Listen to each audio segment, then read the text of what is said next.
What's going on, everybody? Welcome back to the Tableau tutorial series. In this video, we're going to be going over bins and calculated fields.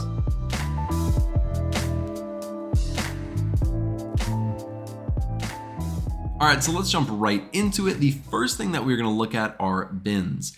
And bins are basically just groupings or ranges of numerical values. So we cannot create bins for genre, name, platform, or anything like that. We have to do something with this sign right here, which means that it is a numeric. So year or all of this sales data or this ranking data.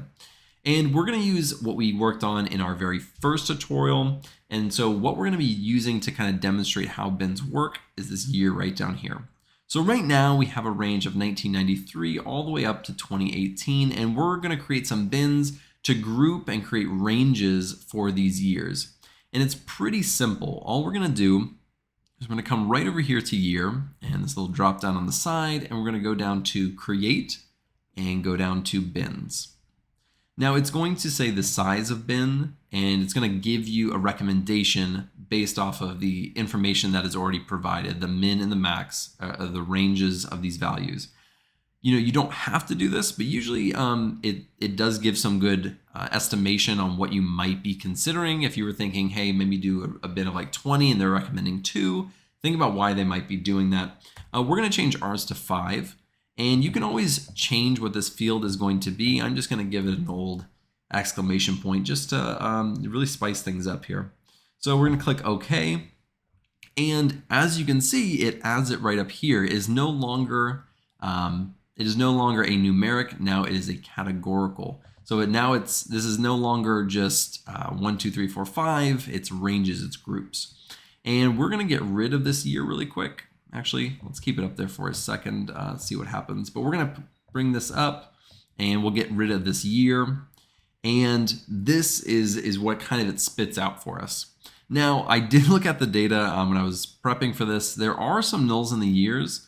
And so all we're going to do for this is we're just going to go like this, and we're going to exclude the nulls. Probably not something you should be doing if you're doing this for work, but this is for demonstration purposes, so we can do whatever we want. But as you can see, we now have these ranges. So this range starts at 1990, and it includes 1990 all the way up to 1994. And then it's 1995 to 1999.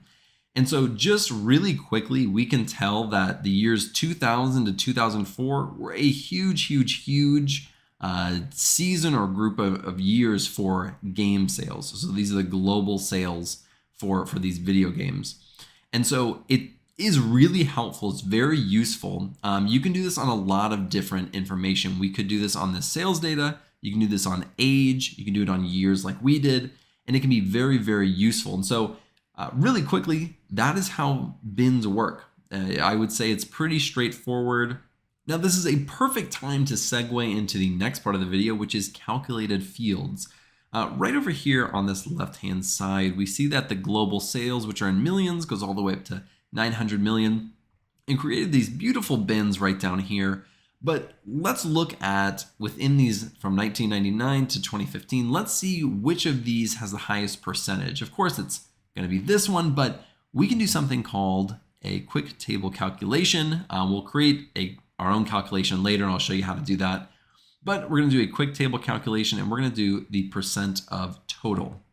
And so now we have these bins, and instead of just seeing the total amount of sales that they had, we see the actual percentages based off these year ranges, which is really useful, something that you could absolutely put in some real work that you do for a client. Now, really quick, just to show you something that you can do, if you click Control and you drag this over here, you can actually save that calculation. So we can say percentage of global sales, and that actually saves it as a measure for us. So that was a quick calculation, but let's look how to actually create a calculated field.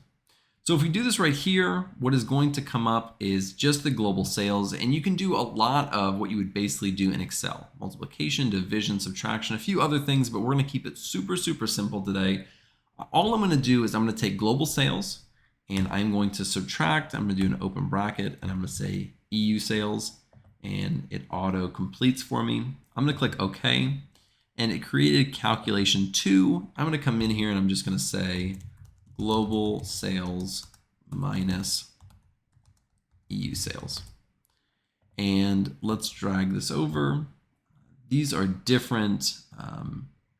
One's percentage, one is in terms of sum. And so I'm just going to bring this in right here. And so now we are comparing against the same thing. And if we look at the global sales, we have probably right around 950 million-ish in this 2000 to 2004 bin. And for global sales minus the EU sales, we're looking at 650 million. So there is a noticeable difference, and this is just one of the ways that you can use calculated fields to actually just show the difference between two numbers, or you can do more advanced calculations depending on the data that you actually have. So that's it for this video. I hope you learned a little bit more about bins and calculated fields. In the next video, we're going to be looking at a ton of different visualizations and graphs and charts, and just exploring what options really are out there for visualizing our data. Thank you guys so much for joining me. I really appreciate it. If you like this video, be sure to like and subscribe below, and I will see you in the next video.